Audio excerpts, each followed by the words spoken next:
Maria handed me the letter she had read at the wedding reception. I wasn't completely clueless about the situation, but I knew I needed to say something sincere to Maria. Maria, thank you for being born. I wish your father could have seen you in your wedding attire too. Maria's personality changed dramatically after my husband Ted disappeared 15 years ago.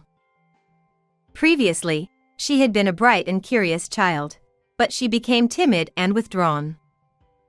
It's likely that her father's absence had something to do with it. Maria collapsed in tears upon hearing my words. I initially thought it was due to overwhelming emotions, but something seemed off. She grabbed my hand while crying, her grip so strong it might leave a bruise. Mom, I'm sorry. There's something I've been keeping quiet about. An unsettling feeling washed over me. She continued, Did Dad betray us? Her eyes held unmistakable hatred. I felt a chill run down my spine. What do you mean? I hurried back home, desperately digging up the spot Maria had indicated. The shovel hit something with a thud. Buried in the soil was a cookie can. Don't open this, I myself warned. Despite my sudden fear, I couldn't leave her to face the truth alone. I steeled myself and opened the can. Encounters come unexpectedly. It was a springtime event when I was 28 years old. This is Mr. Ted Astrid, our new employee. The young man introduced by my boss bowed slightly. Starting today, teach him everything he needs to know. With those words, he promptly headed to the meeting room. I'm Sophia Barlow. Let's start with the basics, and feel free to ask anything if you have questions. His gaze is fixed on the name tag on my chest. Are you listening? Ted? Just as I was about to pay attention, he turned a friendly smile toward me and said something unexpected. Miss Sophia Barlow, that's a very beautiful name. Being told this by a new employee, who was not only meeting me for the first time but also 10 years younger, caught me off guard. Oh, I'm sorry. I blurted out something embarrassing, didn't I? He looked more embarrassed than I did and took a seat at the desk next to mine. Seeing his profile, I noticed that his ears were bright red.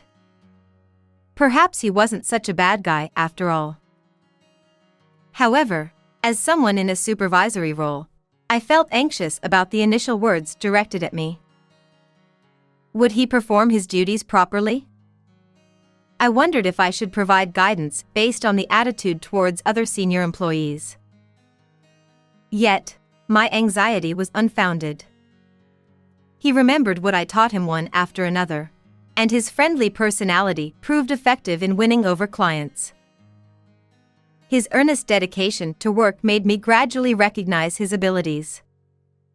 And 1 year later, when he secured a major contract on his own, we decided to celebrate by going out for a meal together. Your teaching style was effective. Despite his achievement, he remained humble. Although our initial impression of each other wasn't great, by that time, I had grown comfortable being around him. But now that you're so capable at work, you'll probably get even busier, I said, feeling a mix of sadness and uncertainty. Ted's response surprised me. Even so, would you still go out to eat with me occasionally? His reddened ears weren't solely due to alcohol. Somehow, I had a premonition. However, I couldn't respond to the feelings of my junior, who was 10 years younger than me. By that time, there will be more gatherings with people more important than me. I tried to evade, but his gaze was serious. Ms. Barlow, I'm serious.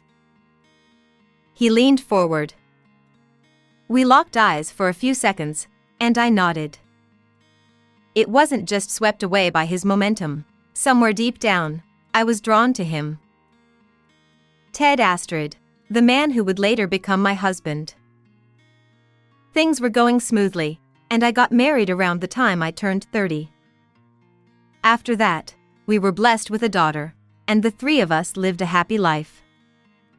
Or at least, that's how it was supposed to be. I'll never forget that moment, spring when my daughter Maria was 5 years old. After putting her on the kindergarten bus, I was chatting with a neighbor when my phone rang. It was a call from Mr. Johnson, my former boss whom I had only met through my husband Ted's stories since I quit my job before Maria's birth. Hello? Miss Barlow, no, I mean, Miss Astrid. Mr. Johnson's voice came through the phone. And with that abrupt interruption, my life took an unexpected turn. I'm glad to hear you're doing well. By the way, I haven't been able to get in touch with Ted. Do you know anything about him? What? Ted was supposed to be in Hong Kong on a business trip for the past 3 days. According to my former boss, he had not been on a business trip and had not come to work since Monday of that week. Anyway, you can try to get in touch with him yourself. With that, he hung up the phone. Recently, Ted had been complaining that his business trips had increased. Every time he did, I would comfort and encourage him. After all, just having you listen to me makes me feel at ease. I feel all wrapped up and warm. Thanks for everything. He had said such a thing. We had both been feeling uplifted that this long trip was because he was expected to have a future, and that he would surely get a promotion in the next round of reviews. Where in the world had my husband, who had taken Monday off to pack for the next day's insistence, gone? After hanging up the phone from my former boss, I cut off my chat with a neighbor and returned home to try to call Ted's cell phone. But it was not turned on. The announcement echoed emphatically. I had never been unable to reach him before. I wondered if he had been involved in an accident or incident somewhere. Suddenly driven by anxiety, I called all the contacts on my cell phone. Ted's parents, his siblings, and every friend I knew. But no one knew where Ted was. The days that followed were so painful that I don't even want to recall them. My in-laws suggested that I file a missing persons report for Ted, but I never found a single clue. I shamelessly asked my former boss for help, reapplied for a job at my old place of employment, and worked as if to fill the void left by my husband's absence. But at the same time, my daughter Maria's smile began to diminish. My life was completely different than it had been before, even though I was working shorter hours. For Maria, her father was gone, and she had less time to spend with her mother. Her loneliness was painfully obvious, but we both had to get over it. I was uncomfortable because I was treated within the company as the wife whose husband had run away from her and the poor woman who had to clean up the mess. Only my colleagues, who had known me for a long time, treated me normally, but I could see a wavering pity in their eyes. I gritted my teeth, even though it almost drove me mentally to the edge. I acted as cheerfully as possible in front of Maria. I did not want her to feel anxious or lonely. I wanted Maria to have a life without any inconvenience, and that was all I wanted. When she was in elementary school and getting used to life with just the two of us, I made a request to my boss. As long as it's not too much for you. He was probably concerned about me, but I could only thank him in a clerical way because I had lost faith in anyone at that time. Then I started an online store as a side business. 15 years have passed since then. I muttered to myself as I watched the cherry blossoms begin to bloom. Mom, what's wrong? Maria, who was walking in front of me, looked back. The image of her in my memory overlapped with her face. Don't tell me you're still nervous, Mom. She laughed mischievously. No way. I haven't been nervous since the beginning. I made a playful show of it and we walked side by side laughing. Today we were meeting Maria and her fiancé's family. Maria, now a fully grown woman, had met her fiancé at the city hall where she had started working after graduating from college. She had graduated from college and started working as a public servant, so it would have been better to get married a little later. Maria was only 23 years old.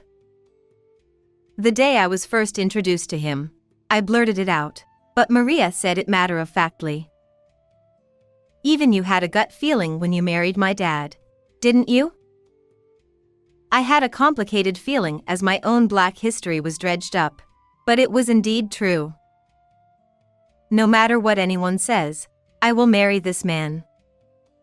Once I made up my mind, I would go straight ahead. Her character was just like mine. If it looks like you're going to fail, come back to our house as soon as possible. It won't come to that. We enjoyed such conversations many times during the days leading up to the wedding. A few months later, Maria's wedding took place. I watched from a distant seat as my daughter was surrounded by many congratulations. Toward the end of the reception, it was time for the standard bridal letter to the parents. I thought I had told her I didn't want that part because it was too embarrassing. Even though she had said she wouldn't do it either. I couldn't have tears in my eyes in front of so many people.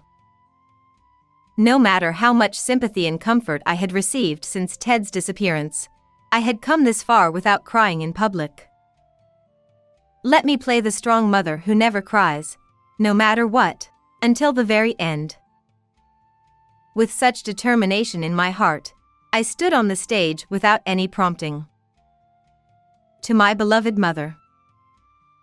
Maria began to read the letter.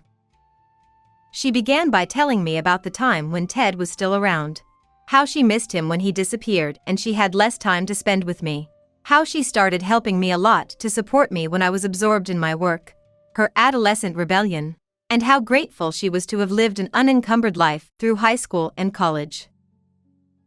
All the events described in the letter, and more than that, the casual days we spent together, came back to me as if it were only yesterday. I will never cry. I made eye contact with Maria and was about to laugh with her, as we both always do, when Maria's voice stopped. I looked at her and saw my daughter crying in her beautiful wedding dress. Seeing her again, she was so beautiful, I felt as if she were a different person. Maria was so young and had always remained a child in my mind. But after today, every day will be different from the one before. When did she become such a beautiful and wonderful lady? I can vividly remember everything that has happened, but she seems to have already gone beyond my reach as she cries while reading my letter to me. Then suddenly tears spilled from my eyes. And they poured out one after another. The tears were a mixture of being proud of my daughter who had become a full-fledged person, wishing her eternal happiness, and feeling the loneliness of being alone in the future. After the wedding reception was over, I made my way to the bride's waiting room. Maria, who was taking a break, came running up to me. I never thought you would cry, Mom. In all the years we had lived together, I had never cried in front of her, no matter how painful it was. She seemed surprised that I had cried. I told you not to read your letter to me. To hide my embarrassment, I intentionally pretended to be angry. But Maria, who usually gets into my groove, had a mysterious look on her face. Then she handed me the letter she had read at the reception. I am not so air-headed as to make a joke here. I must say something to Maria in all seriousness. Maria, thank you for being born.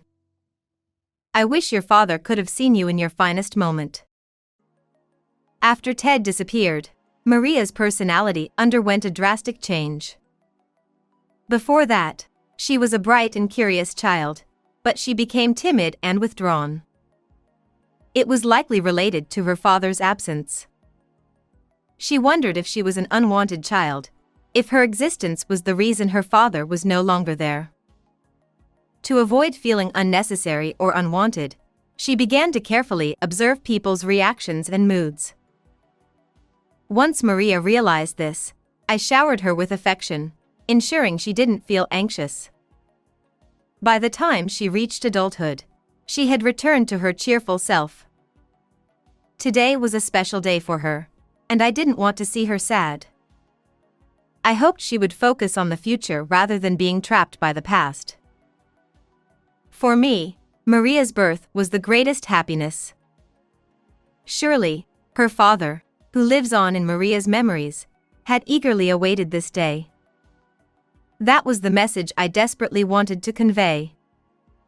However, when Maria heard those words, she suddenly broke down in tears. She seemed to be deeply moved, but something was off. While crying, she gripped my hand with such force that I feared it might leave a bruise. "Mom, I'm sorry. There's something I've kept silent about for a long time." An unpleasant premonition washed over me. I didn't want to hear what came next. But my hopes were dashed. Maria slowly revealed the truth. "Mom, did Dad betray us?" Her eyes held unmistakable hatred. I felt my blood run cold. "What do you mean?" Even if it were true, how did Maria come to know such a thing? Of course Maria understood that Ted had disappeared, but where did he go and why was he gone? I didn't even know those things. For a long time, I wasn't sure when to tell you. But I didn't want you to be alone with the secret once I was gone. Apparently, the secret was buried in a flower bed in the garden of the house. I'm sorry I didn't tell you until today. At that moment, the groom came into our waiting room after changing his clothes.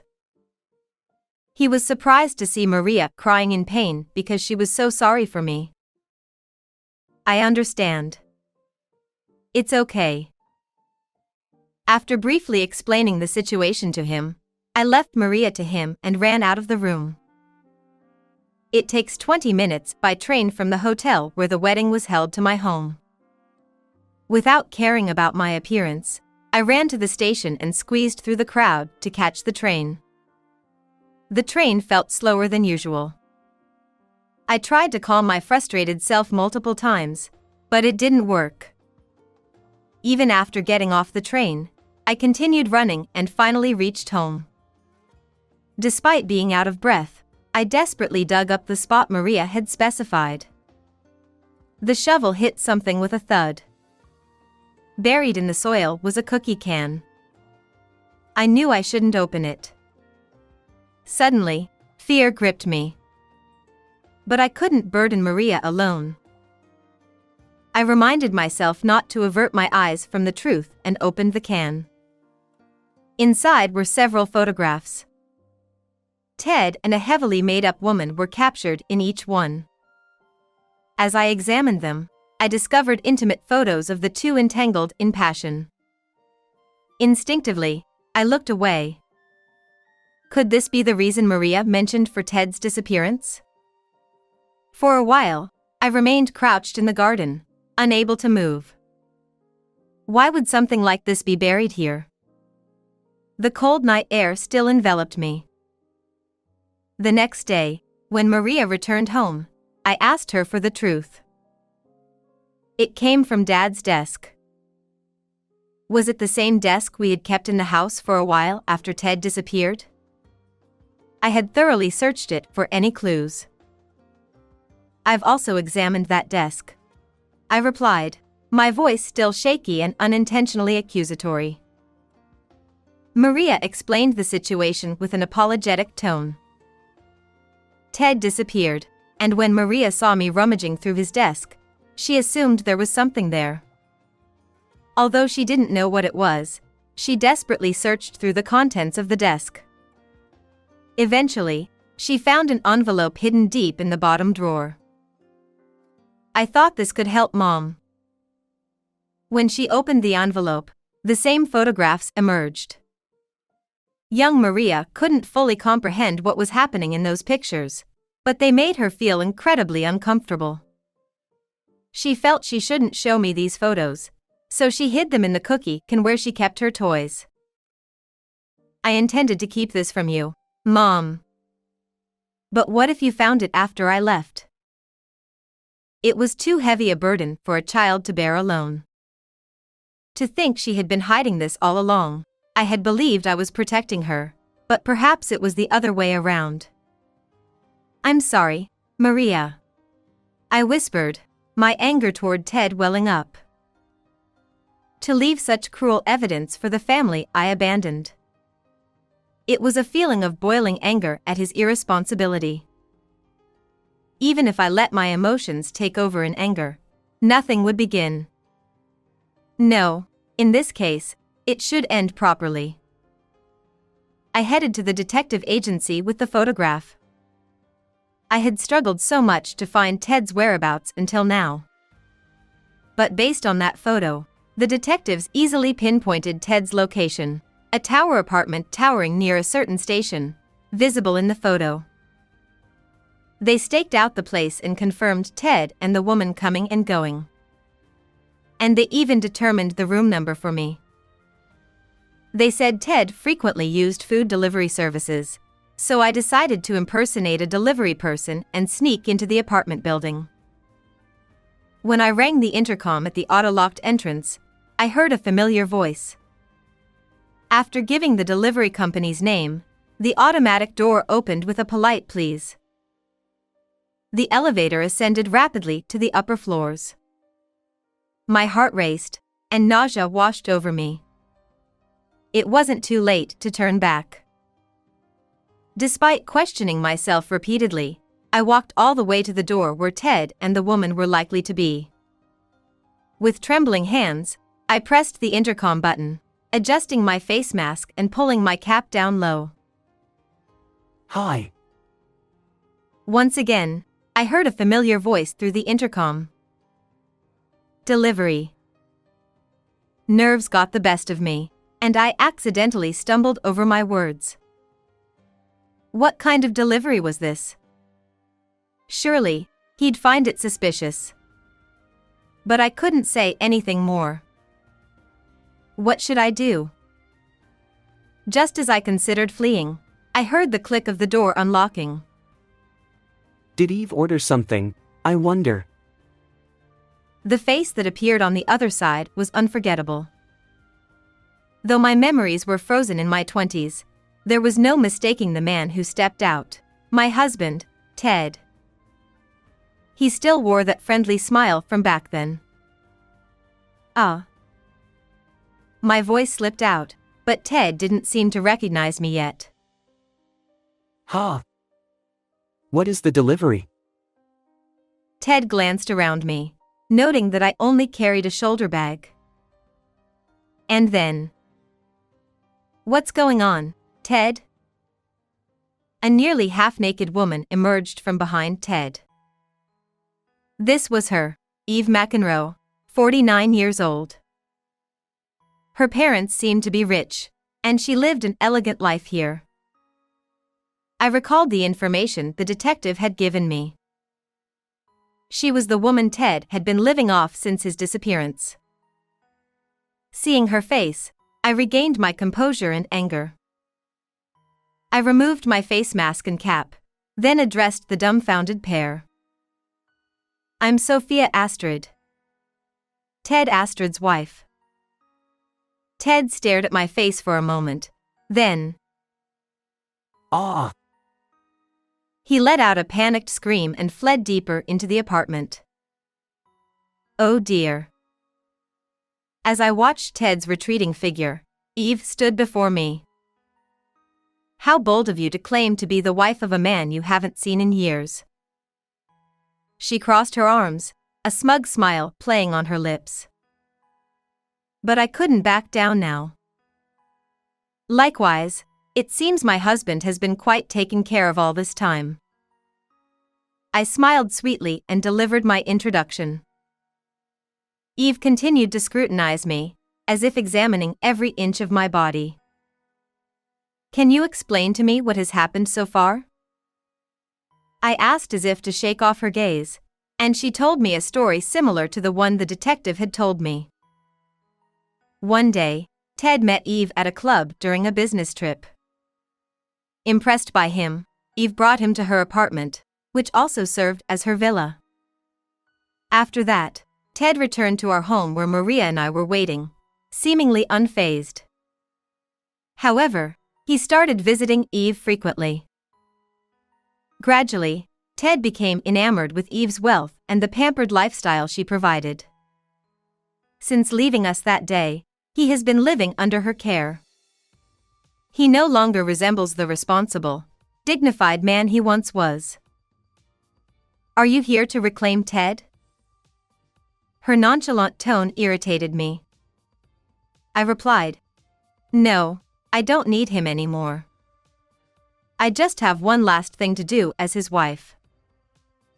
Eve cocked her head. "My husband, Ted Astrid, and Eve McEnroe. I would like to charge you both for alimony." Eve nodded her head without changing color. "How much compensation are you seeking?" With a provocative glance, she continued, "Name your desired amount." But her expression changed when I uttered the next words. "Oops, sorry, the name McEnroe belongs to your family. Miss Field, I'll also consult with Mr. George Field, your husband." With that, I left, knowing that revealing Ted's existence could cause a major scandal. The impact on Eve remains uncertain, but surprisingly, my strategy worked flawlessly. With that, I bowed my head and left the place. I knew from the detective agency's research that Eve had a husband. I heard that he was married to her for political reasons, but if this became known, it would be a serious problem. How much effect this fact would have on her was unknown, but it was surprisingly effective. "Don't tell my husband." Eve's cries echoed through the hallway. But I didn't look back and headed for the elevator. She was almost half naked and did not follow me until she ran out into the hallway. I exhaled heavily as the elevator headed toward the ground. Then I walked out and stretched out. Ah, that felt good. People on the street looked at me, but I didn't care. I looked up at the clear blue sky as I made my way to Maria's new home. Through a lawyer, I was able to dissolve my marriage with Ted. Of course, I demanded alimony from both him and Eve. It seemed that Eve's husband and parents chose to sever ties with her. Despite being a well-bred daughter, she had deceived a younger man using her parents' wealth, even though she was already married. Such behavior would have caused significant damage to their prestigious family reputation if it became widely known. Although Eve initially showed willingness to pay the alimony amount I desired, I received more than the court-ordered sum in my account. It appeared that there was not only my remuneration, but also the giving and receiving of money to other people. Where did Ted, abandoned by Eve, who was cut off from her family by her own actions, disappear to? Despite the outstanding alimony owed to me, I had no desire to find out his whereabouts. "Mom, is this everything we need to dispose of?" Maria carried out the items from the room. She had been helping me with the move, as this house was too large for me to live in alone. "Well, I suppose so. Let's take a little break." We sat down and sipped cold iced tea, chatting away. "You know, Mom, there's something else I've been keeping from you." I nearly choked on my iced tea. We don't need to discuss that anymore. But Maria's expression remained calm, and her hand rested on her belly. Could it be? I wondered. Yes, Maria was carrying new life within her. And there's one more thing. I saw Dad the other day. She spoke matter-of-factly. During a trip with her husband, she spotted Ted walking around, looking disheveled. It was a 3-hour bullet train ride from here. He must be struggling, but honestly, I didn't feel any desire to help him. I couldn't even believe he was my dad. In Maria's memories, Ted probably still shone brightly. I stood up, wanting to change the subject. All right. Let's put that topic to rest. Back to cleaning. Maria, get rid of anything unnecessary. If only memories and emotions could be discarded as easily. With those thoughts, I continued tidying up the room. And 2 years have passed. Maria's family visited the house I use as both an office and a home. Grandma, your business still seems to be thriving. My granddaughter, still unsteady on her feet, toddled over to me with outstretched arms. Memories of Maria when she was little flooded back, but I pushed away the darker ones. More important than painful memories of the past was what lay before me now. There was no time to dwell on unnecessary things. We still have many joyful and brilliant memories to create.